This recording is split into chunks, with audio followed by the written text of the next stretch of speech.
Hello everyone, this is Varinder Kaur and welcome to Kausar classes. और आज की इस वीडियो में हम करेंगे सोशल साइंस, एसएसटी, सामाजिक विज्ञान के मोस्ट इम्पॉर्टेंट क्वेश्चंस, जिसके कि 70 to 80% चांसेस हैं कि वो आपके एग्ज़ाम में ज़रूर आएंगे। ये वीडियो आपके लिए बहुत हेल्पफुल रहने वाली है, सो इस वीडियो को बिना स्किप किए स्टार्टिंग से लेके एंड तक पूरा देखिएगा। ये वीडियो दोनों ही मीडियम वाले बच्चों के लिए इम्पॉर्टेंट है, क्योंकि हमने ये वीडियो जो है ये दोनों ही लैंग्वेजेस में बनाई है, इंग्लिश और हिंदी में। अभी तक आपने कुछ भी नहीं पढ़ा है तो आप इस वीडियो को देख लीजिए, इससे आप अपने एग्ज़ाम में 100% पास हो जाएंगे। सो आइए वीडियो को स्टार्ट करते हैं।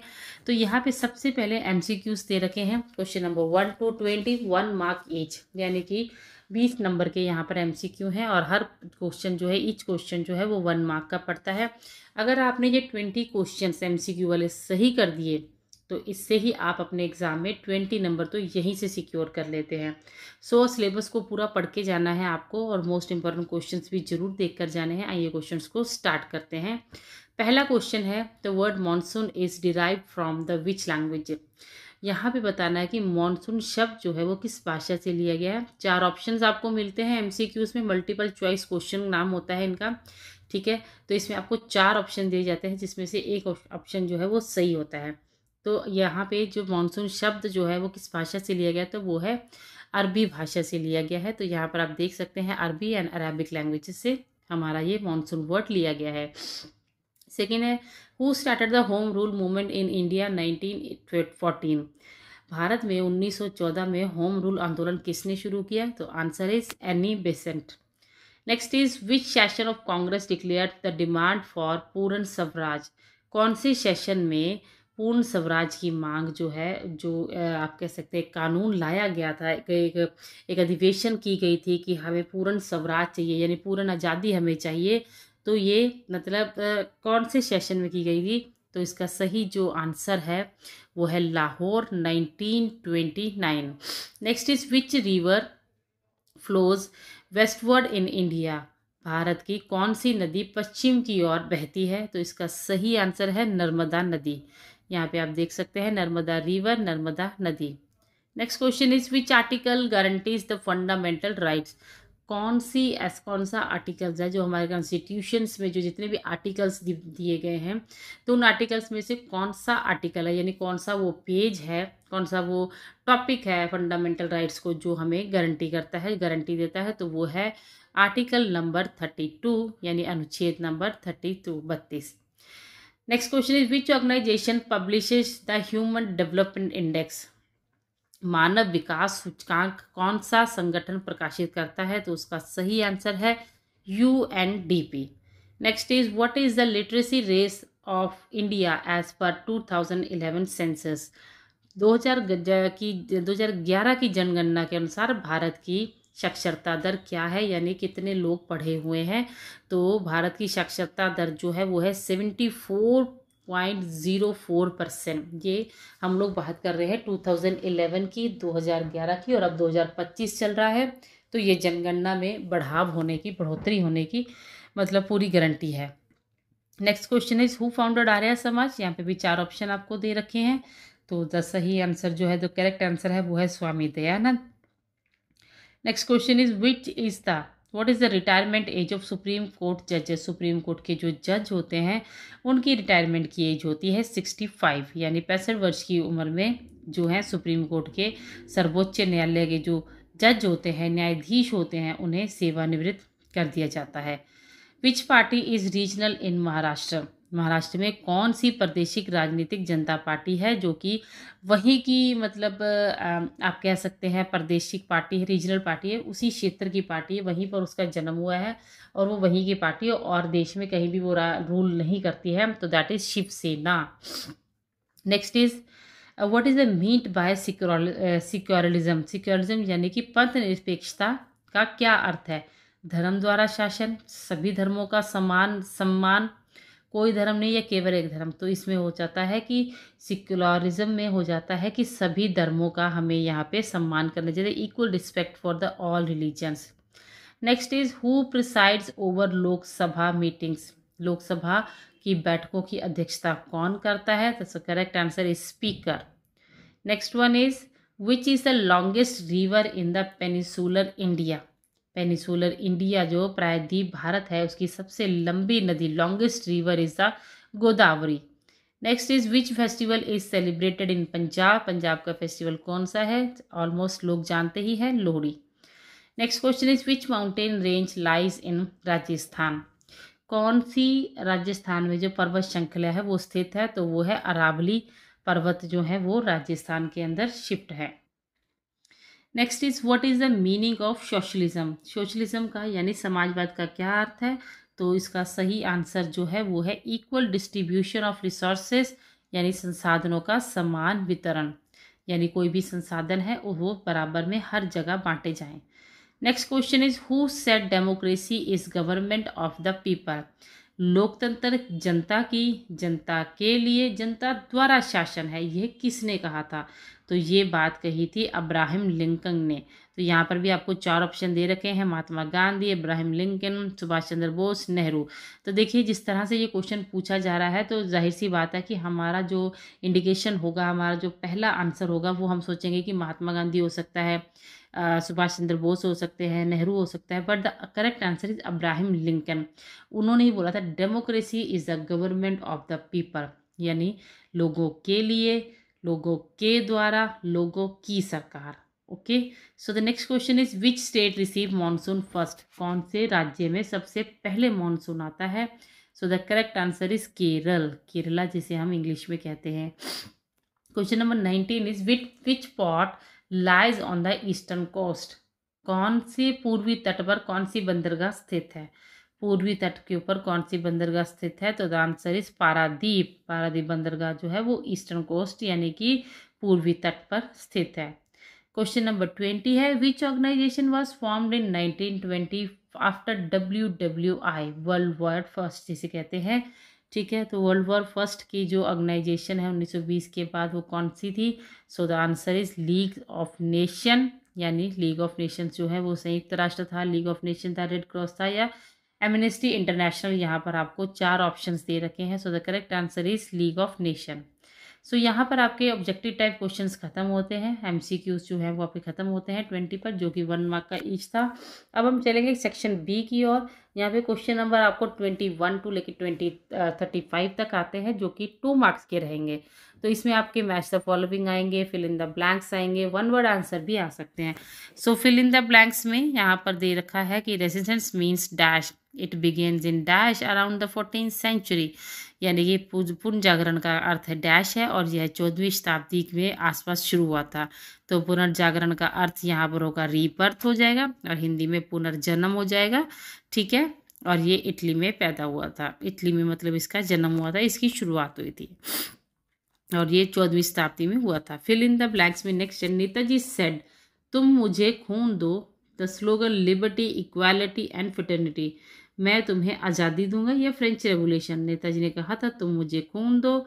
ठीक है, तो उसमें आप मैं तुम्हें आज़ादी दूंगा, ये सही आंसर आएगा। स्वतंत्रता, समानता, बंधुत्व का नारा डैश से आया, तो इसका सही आंसर है मैं तुम्हें आज़ादी दूंगा। Next is match the following, यहाँ पर आपको मैच द फॉलोइंग करने हैं। तो आर्य समाज महिला जो थी, आर्य महिला समाज की पंडिता जो रामाबाई है यहाँ पे, और इसका सेकंड जो पूछ रखा है वो सत्यशोधक समाज है, तीसरा है रामकृष्ण। तो इसका सही उत्तर है जो आर्य महिला समाज है उसकी ज्योतिराव फुले है, सत्यशोधक समाज की जो है वो विवेकानंद है, और रामकृष्ण मिशन के पंडिता रामाबाई है, इसका सही आंसर है। नेक्स्ट आ जाता है 24 नंबर क्वेश्चन, 1 वर्ड। तो इसमें आपको एक शब्द में इसका आंसर देना, यानी आपको पूरी स्टेटमेंट लिखने का या पूरा आपको वाक्य लिखने की जरूरत नहीं है, आपको एक छोटा सा शब्द भी इसका आंसर, एक शब्द में उत्तर आप दे सकते हैं। तो 1 वर्ड आंसर है तो which longitude is use for IST and which state receive monsoon first. तो ये देखिए हमने पहले भी पढ़ा था, तो विच लॉन्गिट्यूड यानी भारतीय मानक समय के लिए कौन सा देशांतर प्रयोग होगा, तो यहाँ पर प्रयोग होगा 82 डिग्री 30 मतलब % पूर्व का, और जो सबसे पहला मानसून है वो किस राज्य में आता है, वो केरल राज्य में आता है। अगेन यहाँ पे 25 number fill in the blanks आ जाते हैं। England establish East India Company, England ने ईस्ट इंडिया कंपनी कब इस्टेब्लिश की, तो उसका सही आंसर है 1600 में, और in 1696 it developed 3 villages into, तो 1696 में 3 गांवों को मिलाकर डैश नामक शहर बनाया, तो उसका सही आंसर है कलकत्ता। और ये हम सब बहुत अच्छी तरह से जानते हैं क्योंकि हम सोशल साइंस पढ़ रहे हैं, तो हमें पता है कि ईस्ट इंडिया कंपनी कलकत्ता के ज़रिए ही भारत में उन्होंने मतलब प्रवेश किया था। भारत में उनकी एंट्री जो है वो ईस्ट इंडिया कंपनी की वो कलकत्ता के थ्रू ही हुई थी। सो नेक्स्ट क्वेश्चन इज विच 26 जो है वो भी वन वर्ड है। Which department build state highways, राज्य राजमार्गों का निर्माण कौन करता है? तो इसका जो सही आंसर है वो है PWD। ओके। और which department maintains north south corridor, उत्तर दक्षिण गलियारे का रखरखाव कौन करता है? तो इसका सही आंसर है NHAI। Next is fill in the blanks. National TV service started in 1959, इसका सही आंसर रहेगा कि नेशनल जो टीवी सर्विस है वो कब स्टार्ट हुई थी? तो इसका सही आंसर है 1959। और it is the one of the largest dash in the world, तो ये इसका सही आंसर है ब्रॉडकास्टिंग नेटवर्क। तो ब्रॉडकास्टिंग नेटवर्क जो है वो इसकी शुरुआत हुई थी, प्रसारण नेटवर्क जिसे हिंदी में कहा जाता है। फिर से यहाँ पर आपके फिलअप्स आ रहे हैं। Annie Besant became president of dash in 1907, तो इसका सही आंसर रहेगा थियोसॉफिकल सोसाइटी। नेक्स्ट क्वेश्चन है डैश फाउंडेड मुक्ति मिशन इन पुणे, तो मुक्ति मिशन की स्थापना किसने की थी? पंडिता रामाबाई ने। क्वेश्चन नंबर 29 जो है वो फिल इन द ब्लैंक्स आ रहे हैं यहाँ पर। Austria annexed Bosnia and Herzegovina is dash. ठीक है, तो इसने यहाँ पे हमें पूछा गया है कि एनेक्स यानी किस पर कब्जा कर लिया था ऑस्ट्रिया ने, तो कब किया था? तो इसका सही आंसर है 1908 में। और this led to hostility between dash and dash, इससे डैश और ऑस्ट्रिया के बीच में दुश्मनी बढ़ गई थी। तो सर्बिया और ऑस्ट्रिया के बीच में दुश्मनी बढ़ गई थी। फिर से वन वर्ड आ रहा है यहाँ पे। हु इन्वेंटेड स्पिनिंग जेनी, तो यहाँ पर पूछा गया स्पिनिंग जेनी का आविष्कार किसने किया था? So the correct answer is James हैरग्रीव्स।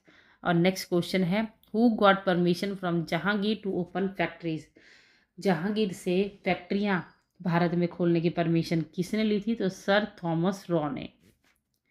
So the next जो है फिर से 31 नंबर पर फिल इन द ब्लैंक्स आ रहे हैं। Scheduled tribes act passed in dash, अनुसूचित जाति अधिनियम अधिनियम जो है वो कब पारित हुआ? तो सही आंसर है 2006 में। इट प्रोटेक्ट्स डैश राइट, तो ये कौन से हमारे राइट्स की सुरक्षा करता है? तो इसका सही आंसर है फॉरेस्ट, यानी कि वन सुरक्षा करता है।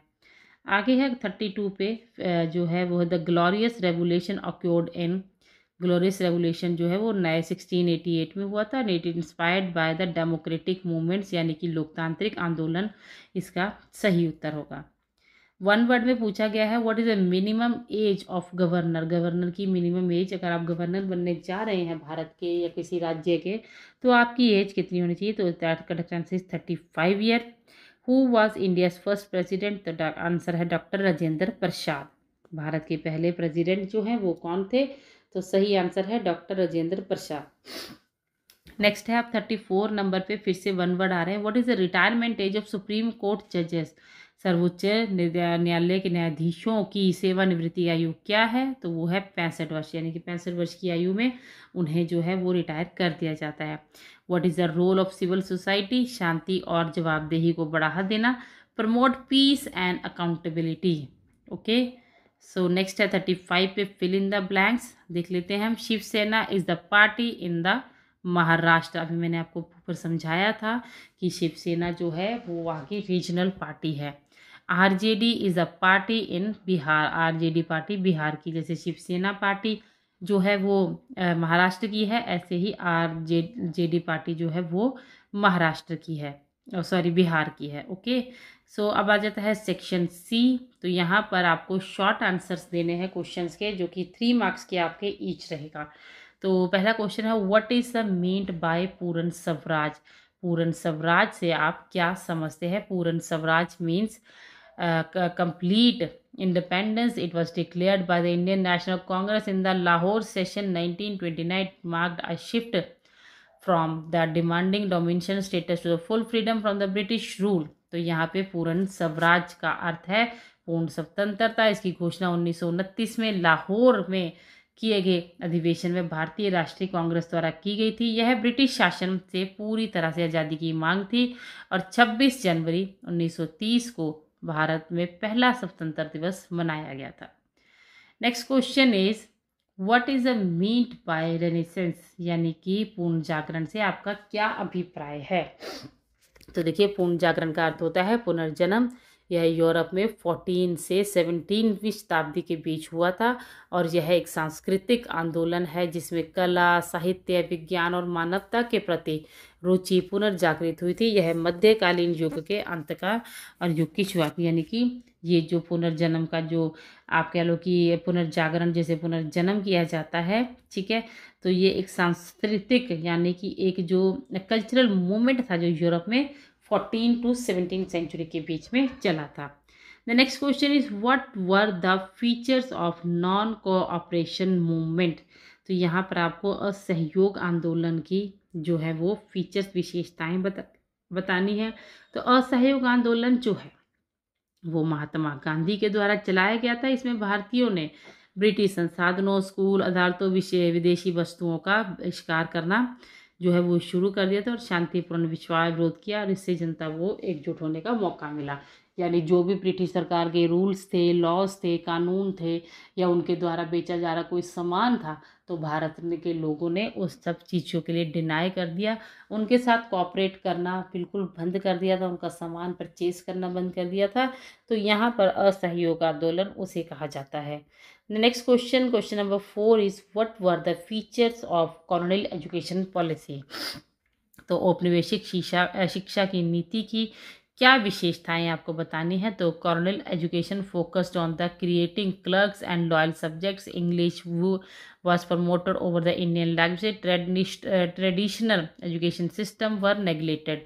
तो यहाँ पर बताया जा रहा है कि औपनिवेशिक शिक्षा का उद्देश्य क्या था।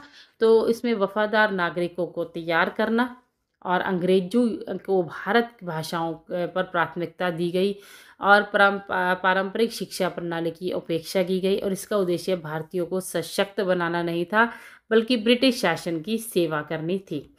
Next question is what are the major physiographic division of India. भारत के प्रमुख भौगोलिक भाग कौन कौन से हैं। तो वो है 5, ठीक है। तो 5 में से सबसे पहले आ जाता है हिमालय पर्वत, उत्तरी मैदान, the northern plains, the peninsular plateau, प्रायद्वीप पठार। उसके बाद आ जाता है द कोस्टल प्लेन्स जिसे कि तटीय मैदान कहते हैं। The island each reason has distinct landform and influence climate and the resources. Okay, तो इसका जो सही है द्वीप समूह और क्षेत्र की भूगोलिक विशेषताएं। Next question is why is transport called the lifeline of the country. किसी भी देश का परिवहन वहाँ की जीवन रेखा क्यों कहलाता है या उसे क्यों कहा जाता है। तो परिवहन जो होता है, ट्रांसपोर्ट जो होता है, वो लोगों की वस्तुओं और सेवाओं को जोड़ता है। यह व्यापार, पर्यटन, संचार को बढ़ावा देता है। सरकार सड़क, रेल, वायु, जलमार्ग आर्थिक विकास और राष्ट्रीय एकता में सहायक होता है। इससे ही इसके बिना प्रगति असंभव है। तो इसीलिए क्योंकि लोग एक दूसरे के कांटेक्ट में आते हैं, लोग एक दूसरे के संपर्क में आते हैं, एक दूसरे से मिलने जाते हैं, व्यापार करते हैं, पर्यटन करते हैं, घूमने जाते हैं। तो इन चीज़ों को ये रेल मार्ग जो है या फिर वायु मार्ग है, चाहे वो सड़क मार्ग है, यानी कि आप चाहे एरोप्लेन के थ्रू जा रहे हैं, आप चाहे गाड़ी के थ्रू जा रहे हैं, सड़कों के थ्रू जा रहे हैं, बसों के थ्रू जा रहे हैं, तो किसी भी तरह से अगर आप ट्रैवलिंग कर रहे हैं तो इसीलिए ट्रांसपोर्ट को किसी भी कंट्री की लाइफलाइन कहा जाता है। आगे है what are the effects of global warming of on Indian climate. तो यहाँ पर आपको बताना कि भारत की जलवायु पर ग्लोबल वार्मिंग के क्या प्रभाव है। तो ग्लोबल वार्मिंग का तापमान बढ़ रहा है और वर्षा अनियमित होती है, यानी कि कभी वर्षा हो रही है, कभी नहीं हो रही है, कभी कम हो रही है, कभी बहुत ज़्यादा हो रही है, ठीक है। तो इससे क्या होता है कि हिमनद पिघलते हैं और सूखे, बाढ़ जैसी घटनाएं बढ़ जाती हैं और ये कृषि, जल और संसाधन हर तरह के स्वास्थ्य को प्रभावित करता है और भारत में चरम मौसम की घटनाएं बढ़ रही हैं, यानी कि मौसम जो है वो किसी न किसी तरीके से चेंज हो रहा है। सो इस तरह की जो चीज़ें हैं वो चेंजेस हो रही है, तो वो ग्लोबल वार्मिंग को इंडिया के ऊपर इफेक्ट करता है। Next question is describe the climate zones of India. तो यहाँ पर आपको भारत के जलवायु क्षेत्रों का वर्णन करना है। तो उसमें से आधा ट्रॉपिकल वेट, ठीक है, जैसे कि Kerala, example Kerala, tropical dry, example Rajasthan, सब ट्रॉपिकल ह्यूमिड जैसे कि उत्तर प्रदेश, और माउंटेन क्लाइमेट जैसे कि Himalaya. So these zones vary in temperature, rainfall and vegetation, यानी कि उष्णकटिय जो है हमारे टिबंधीय जैसे केरल उष्णकटिय में शुष्क हो जाते हैं, फिर उस पर आर्द्र हो जाते हैं, और पर्वतीय जलवायु जैसे कि हमारा जो है इन क्षेत्रों में तापमान और वनस्पति की जो भिन्नता होती है। Okay, next question is what are the features of Indian monsoon, भारत की मॉनसून की क्या विशेषताएं हैं। तो भारतीय मॉनसून मौसमी होता है, ये पवनों से दिशा बदलता है, और ये जून से सितंबर तक लगातार बारिश करता है। इसकी दो शाखाएं होती हैं, अरब सागर और बंगाल की खाड़ी। यह कृषि, अर्थव्यवस्था और जीवन को भी प्रभावित करती है। Next question is what is the role of governor in state, भारत के किसी भी राज्य में राज्यपाल की क्या भूमिका होती है। तो राज्यपाल जो होता है, the governor is the constitutional head of state, जो गवर्नर होते हैं वो संविधानिक प्रमुख होते हैं, और वो चीफ मिनिस्टर को भी अपॉइंट करते हैं, उनको सम्मन भेजते हैं, और उनको विधानसभा में बुलाते हैं, विधानसभा को भंग भी कर सकते हैं, वो नेताओं को इन्विटेशंस भेजते हैं, ठीक है, और बिल्स के ऊपर भी बात करते हैं, और फिर वो जो काउंसिल मिनिस्टर्स होते हैं, जो मंत्री परिषद होता है, उनकी सलाह पर काम करते हैं। यहाँ पर नेक्स्ट क्वेश्चन आपसे पूछा जा रहा है what are the power of president of India. तो यहाँ पर इंडिया के प्रेसिडेंट की आपको पावर बतानी है। तो भारत के राष्ट्रपति की जो शक्तियाँ हैं वो आपको पता ही है कि अनियमित शक्तियाँ हैं, और भारत के राष्ट्रपति गणराज्य के प्रमुख होते हैं, वे प्रधानमंत्री, सुप्रीम कोर्ट के जजेस होते हैं, राज्यपाल गवर्नर होते हैं, उनकी नियुक्ति करते हैं, और वो संसद को बुलाते हैं और विधेयकों की मंजूरी देते हैं और आपातकाल घोषित करते हैं। यानी भी किसी भी देश में मान लीजिए कोई ऐसी घटना हो गई है जिससे कि वहाँ के जो नेता हैं, वहाँ के जो हेड है, वहाँ के जो चीफ मिनिस्टर हैं, वो उस अपने देश को राज्य को संभाल नहीं पा रहे हैं, तो प्रेसिडेंट के अंदर इतनी पावर होती है कि वो उस राज्य में इमरजेंसी लगा के और उस पूरे राज्य के शासन को अपने अंदर ले लेते हैं। Next is what is the role of political parties in democracy, लोकतंत्र में राजनीतिक दलों की क्या भूमिका होती है। राजनीतिक दल जो हैं वो चुनाव लड़ते हैं, सरकार बनाते हैं, जनता के हितों का प्रतिनिधित्व करते हैं, नीतियां बनाते हैं, मतदाताओं को जो है वो जागरूक करते हैं और जवाबदेही सुनिश्चित करते हैं, वे नागरिकों को सरकार से जोड़ते हैं। तो यही पॉलिटिकल पार्टीज का रोल होता है। Next question is what are the duties of a citizen under constitution. तो जो हमारे संविधान के अंतर्गत नागरिक हैं उनका क्या कर्तव्य होता है। तो नागरिकों को संविधान के राष्ट्रीय प्रतीकों का सम्मान करना चाहिए, भारत अपने देश के अंदर एकता बना के रखना चाहिए, देश के कानूनों को जो है पालन करना चाहिए, लॉस को फॉलो करना चाहिए, और किसी भी तरह की पब्लिक प्रॉपर्टी जो है उसको नुकसान नहीं पहुंचाना चाहिए। ठीक है, तो यही एक अच्छे सिटीजन के कर्तव्य होते हैं कि वह अपने देश को सही ढंग से चला सकते हैं। सो नेक्स्ट क्वेश्चन की ओर चलते हैं। नेक्स्ट क्वेश्चन है what is the role of pressure groups in democracy, लोकतंत्र में दबाव समूहों की क्या भूमिका रहती है। तो प्रेशर ग्रुप्स जो हैं वो बिना चुनाव लड़े सरकार के निर्णयों को प्रभावित करते हैं। यानी सरकार अगर कोई भी फैसला लेती है और वो लोग पार्टी में नहीं भी हैं, सरकार में नहीं भी हैं, रोल नहीं है, तो वो फिर भी उनके खिलाफ प्रोटेस्ट कर लेते हैं। वो किसानों, श्रमिकों और छात्रों जैसे विशेष हितों के प्रतिनिधित्व करते हैं। ठीक है, तो मतलब ये उनकी अगुवाई करते हैं किसानों की, और चाहिए मतलब इनकी कोई अपनी पॉलिटिकल पार्टी जो है वो सरकार के अंडर नहीं आती है, लेकिन फिर भी ये दबाव समूह होते हैं और ये डेमोक्रेसी में एक इम्पॉर्टेंट रोल निभाते हैं। Next question is what is the meant by empowerment of disadvantaged groups. तो यहाँ पर आपको वंचित वर्गों के सशक्तिकरण से क्या अभिप्राय है। Empowerment means giving rights, opportunities and resources to the marginalized group like women, SC/ST and minorities included education. It includes education, employment and legal protection to ensure quality and equality and dignity. तो वंचित वर्ग जो होते हैं जैसे कि महिलाएं हो जाती हैं, अनुसूचित जाति हो जाते हैं, कबीले हो जाते हैं, अल्पसंख्यक होते हैं, तो ऐसे वर्गों को अधिकार देना, अवसर देना, संसाधन देना और इसमें शिक्षा और रोजगार और कानूनी सुरक्षा भी शामिल है, यानी कि ऐसे लोगों तक शिक्षा पहुंचाना, रोजगार पहुंचाना और इनके ह्यूमन राइट्स के बारे में इनको बताना। Next question is what are the challenges of Indian democracy. भारतीय लोकतंत्र के सामने क्या चुनौतियां हैं। तो चैलेंजेस देखिए, तो हर बच्चे से छोटे बच्चे को भी पता है कि भारत की लोकतंत्र की जो चैलेंजेस हैं वो है गरीबी, पॉवर्टी जिसे कहते हैं, अनपढ़ता है, ठीक तरह शिक्षा है, करप्शन, भ्रष्टाचार जो कि आजकल बहुत ज़्यादा बढ़ चुका है, और इसके अलावा कास्टिज्म, जातिवाद है, ठीक है। और क्षेत्रता भी यहाँ पर मैटर करती है कि किसी दूसरे क्षेत्र से आए हुए लोगों के बीच में भी दंगे फसाद होते रहते हैं। तो संसाधनों की असमानता और कमज़ोर भागीदारी लोकतंत्र को बाधित करती है। यानी हमारे भारत देश में कुछ लोग तो बहुत ज़्यादा अमीर हैं, कुछ बहुत गरीब हैं, कुछ वर्गों को बहुत ज़्यादा ऊंचा दर्जा दिया गया है, कुछ वर्गों को बहुत नीचा दर्जा दिया गया। तो इस वजह से भारतीय लोकतंत्र के अंदर कुछ ना कुछ कंट्रोवर्सीज जो है वो बनी रहती हैं, जिसकी वजह से लोकतंत्र के लिए काफ़ी चुनौतियां खड़ी हो जाती हैं। The next question is what are the objectives of socio economic development. सामाजिक आर्थिक विकास के उद्देश्य क्या है। तो इसका उद्देश्य होता है गरीबी हटाना, रोजगार बढ़ाना, शिक्षा, स्वास्थ्य, समानता को बढ़ाना, ठीक है, और यह जीवन स्तर को सुधारने और समावेशी विकास, जिसे कि हम लोग कहते हैं कि it's aim to improve living standard and empower all the section through society through the inclusive education. Okay, उसके बाद सेक्शन डी में आ जाते हैं हमारे long question answer. What are the causes of first world war. तो यहाँ पर आपको पहली वर्ल्ड वॉर के जो है वो कारण बताने हैं। तो देखिए, कारण इसके बन जाते हैं कि प्रथम विश्व युद्ध जो है, पहला विश्व युद्ध जो है वो कई कारणों से शुरू हुआ था।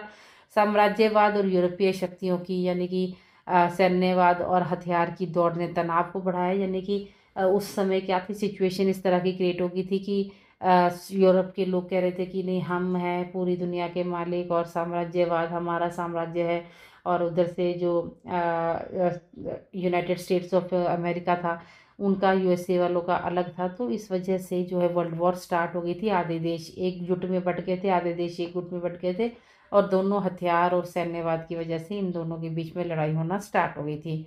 और फिर राष्ट्रवाद की आंतरिक अशांति फैलाई। तत्कालीन कारण ऑस्ट्रिया हंगरी के राजकुमार फ्रांज, लेकिन फिर भी अगर हम बात करें तो द फैक्टर जो हो जाता है मेन लड़ाई का, वो है ऑस्ट्रिया हंगरी के राजकुमार फ्रांज फर्नांडिस की हत्या थी। इनके इसी कारण ही सभी युद्धों का जन्म हुआ था। The next question is what was the impact of British rule of Indian economy. यानी कि ब्रिटिश शासन का भारतीय अर्थव्यवस्था पर क्या प्रभाव पड़ा। तो भारतीय अर्थव्यवस्था जो थी उसका नका जो है ब्रिटिश शासन का काफ़ी नेगेटिव, इसके ऊपर हम कहेंगे कि इम्पैक्ट पड़ा था इंडियन इकोनॉमी का। Traditional industry like textile declined. क्या हुआ था कि जो वस्त्र, जो चीज़ें हाथों से बनाई जाती थी उनको रिप्लेस करके मशीनें ला दी गई थी। तो इस तरह से जो है वस्त्र उद्योग नष्ट हो गए थे, और कृषि पर भारी इसका आरोप लगा था, जिससे कि किसान परेशान हो गए थे। भारत कच्चे माल का स्रोत और ब्रिटिश बाजारों की वस्तुओं का, भारत को कच्चे माल का स्रोत, यानी कि भारत में चीज़ों का बनने के लिए ऊपर रोक लगा दी गई थी। भारत से कच्चा माल ले जाकर ब्रिटिश देशों के अंदर उनको बनाकर फिर वापस लाकर भारत में उच्च दामों पर बेचा जाता था। तो इससे क्या हुआ कि भारत की पूरी इकोनॉमिकल सिचुएशन के ऊपर काफ़ी ज़्यादा इम्पैक्ट पड़ा, और यह आर्थिक शोषण, भारत की आत्मनिर्भरता कमजोर हो गई। Next one is describe the role of Azad Hind Fauj in freedom struggle. Bharat की आज़ादी के अंदर स्वतंत्रता संग्राम में आज़ाद हिंद फौज की भूमिका का वर्णन यहाँ पे करना है। तो आज़ाद हिंद फौज जो है वो सुभाष चंद्र बोस ने के ब्रिटिश शासन से लड़ने के लिए बनाई थी, और इसका उद्देश्य संघर्ष द्वारा भारत को आज़ादी देना था। तो उसी समय ही जो है जो हमारे सुभाष चंद्र बोस जी, उन्होंने नारा लगाया था कि तुम मुझे खून दो, मैं तुम्हें आज़ादी दूंगा। तो जैसे नारों से लोगों को प्रेरित किया, और सैन्य के रूप में सफल ना होने पर इसने राष्ट्रीय गर्व जगाया और ब्रिटिश सत्ता को चुनौती दी। Next question is explain the significance of the Lahore session of the Congress 1929। Congress के लाहौर अधिवेशन 1929 का महत्व स्पष्ट कीजिए। यानी कि जब वहाँ पर अधिवेशन पास किया गया लाहौर में 1929 में, तो उसका क्या जो है वो क्या उसका मतलब रूप निखर कर आया, या क्या उसका महत्व बना। तो 1929 में अधिवेशन ऐतिहासिक था। इसमें पूर्ण स्वराज की यहाँ पर आंदोलन का लक्ष्य घोषित कर दिया गया और 26 जनवरी को 1930 को जो है वो स्वतंत्रता दिवस भी मनाया गया। इसने ब्रिटिश जो है ये प्रभुत्व को अस्वीकार किया और जन आंदोलनों को प्रेरित किया, यानी कि ब्रिटिश शासन को लेकर जितने भी रूल्स रेगुलेशन थे उनको तोड़ना स्टार्ट करके और भारत की जो है एक इंडिपेंडेंस डे मना लिया था उन्होंने 15-16 साल पहले ही। लेकिन फिर ब्रिटिश शासन जो है था वो काफ़ी स्ट्रॉन्ग था और फिर से दंगे भड़कने लगे और इस तरह से आज़ाद 1930 के बाद जो है 17 साल बाद हमें भारत को आज़ादी मिली, यानी बहुत ज़्यादा संघर्ष हमें यहाँ पर देखने को मिलता है। Next is describe the impact of social reform movement on India. ठीक है, इंडियन सोसाइटी। तो भारतीय समाज पर सामाजिक सुधार आंदोलन जो चलाए जाते हैं, जैसे कि हम लोग कहते हैं कि हमारे भारत में बहुत सारी कुरीतियाँ थी। कुरीतियाँ जैसे कि सती प्रथा। सती प्रथा का मतलब होता है कि अगर किसी औरत का पति मर गया है तो उसको भी उसी चिता में जला दिया जाता था। बाल विवाह, जाति भेदभाव। ठीक है, तो काफ़ी ज़्यादा यहाँ पे सामाजिक बुराइयाँ थी। विधवा का पुनर्विवाह नहीं होता था, महिला शिक्षा पर रोक थी और महिला और पुरुष के बीच में काफ़ी असमानता थी। तो इन सब को सुधारने के लिए कई तरह के आंदोलन चलाए गए, जो कि आंदोलन चलाए राजा राम मोहन रॉय ने, ईश्वर चंद्र विद्यासागर ने और स्वामी दयानंद सरस्वती जैसे सुधारकों ने। इन बुराइयों पे, इन कुरीतियों के ऊपर काफ़ी ज़्यादा उन्होंने वर्क किया। डिस्क्रिमिनेशन पे, कास्ट डिस्क्रिमिनेशन था, अनपढ़ता थी, ठीक है, सती, चाइल्ड मैरिज, ये सब के ऊपर उन्होंने काफ़ी ज़्यादा लोगों को जागरूक करके इनको हटाने की पूरी कोशिश की। Next question is what were the causes and result of revolt 1857। तो 1857 के विद्रोह के क्या परिणाम निकले। 1857 में पहली बार विद्रोह किया गया था ब्रिटिश शासन के खिलाफ, ताकि भारत को आज़ादी मिले। तो इसका क्या परिणाम हुआ कि 1857 में के विद्रोह के कई कारण थे। राजनीतिक कारण, राज्य हड़प और भारतीय राज्यों के बीच के विलय शामिल था। आर्थिक शोषण और भारी कर, पारंपरिक उद्योगों का विनाश जो है लोगों को नाराज कर रहा था। धार्मिक हस्तक्षेप और चर्बी वाले कारतूस जो कि हम लोग देखते हैं कि वो भारत की फौज को दिए जा रहे थे। फिर भारत के जो सैनिक थे उन्होंने विद्रोह करना शुरू कर दिया। तो इसके परिणाम स्वरूप क्या हुआ, ईस्ट इंडिया कंपनी जो है शासन वो समाप्त होने लग गया और भारत सीधे ब्रिटिश शासन के अधीन में आ गया और इसने राष्ट्रवाद को भी जन्म दिया, यानी लोगों के बीच में जागरूकता को पैदा किया गया। What are the causes of effects of environmental degradation। यहाँ पर आपको बताना है कि पर्यावरण क्षरण के कारण क्या है। देखिए, श्रम के कारण जो होते हैं वो तो आपको पता ही, वनों की कटाई, पोल्यूशन, ठीक है, पॉपुलेशन और औद्योगिकरण होता है। पेड़ों की कटाई से ऑक्सीजन कम हो रही है, कार्बन डाइऑक्साइड बढ़ती जा रही है, वायु जल फैक्ट्रियों की वेस्ट से जो है वो प्रदूषित हो रहे हैं। तो इसके कई कारण है कि पर्यावरण हमारा जो है वो खराब हो रहा है। तो इसको सुधारने के लिए हम क्या कर सकते हैं, we must adopt eco friendly practices, conserve resources and raise awareness. हमें लोगों को जागरूक करना होगा, अपने संसाधनों को बचा कर रखना होगा। ओके, तो इस तरह से जो है इस तरह से हम पर्यावरण को क्षति पहुंचने से, पर्यावरण का नुकसान होने से हम उसको बचा सकते हैं। और जलवायु पर जैसे कई तरह के हम लोग पेड़ लगा सकते हैं जिससे कि ऑक्सीजन की कमी ना हो। Next is what explain the role of communication in development. विकास में संचार की भूमिका। देखिए, संचार जो होता है वो हमारा मीडिया होता है, वो चाहे टेलीविज़न के थ्रू है, चाहे रेडियो के थ्रू है, चाहे आपके फ़ोन के थ्रू है। तो जिस तरह से भी इंटरनेट के थ्रू जानकारी आपको पहुंचाई जाती है, हर चीज़ से हमें जागरूक करवाया जाता है। आजकल तो सोशल मीडिया का ज़माना है, तो हर चीज़ जो है, हर रील, हर हर जो शॉर्ट्स होती हैं वो वायरल हो जाती हैं और लोगों तक, घर घर तक पहुंच जाती है। तो विकास, तो लोग जो है उस चीज़ के प्रति जागरूक हो जाते हैं और वो हर चीज़ के लिए, किसी की हेल्प के लिए भी और किसी की मतलब लोगों को जोड़ने के लिए भी, लोगों में जागरूकता फैलाने के लिए भी मदद करते हैं। तो इससे क्या होता है, नागरिक को सशक्त बनाता है और लोकतंत्र में यह जवाबदेही और निर्णय प्रक्रिया मजबूत, यानी एक के पीछे एक लगकर, और काफ़ी हेल्प हमें हर चीज़ के लिए मिल जाती है। The next question is describe the structure of governments at the union level. तो यहाँ पर आपको संघ स्तर पर शासन की संरचना का वर्णन करना है। तो भारत की संघ सरकार संसदीय प्रणाली के तहत कार्य करती है। तो यहाँ पर 3 होते हैं कार्यपालिका। देखिए भारत का जो पूरा सरकार का सिस्टम है वो 3 हिस्सों में चलता है, कार्यपालिका, विधायिका और न्यायपालिका, जिसे कि हम लोग इंग्लिश में कह देते हैं द एग्जीक्यूटिव।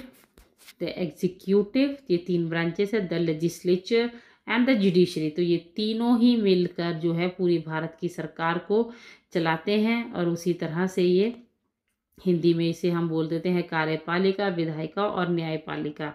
कार्यपालिका में राष्ट्रपति, प्रधानमंत्री और मंत्रिपरिषद शामिल होते हैं। विधायिका में लोकसभा और राज्यसभा हो जाती है। और सुप्रीम कोर्ट के अंदर जो है वो जज होते हैं जो कि न्याय को निश्चित करते हैं।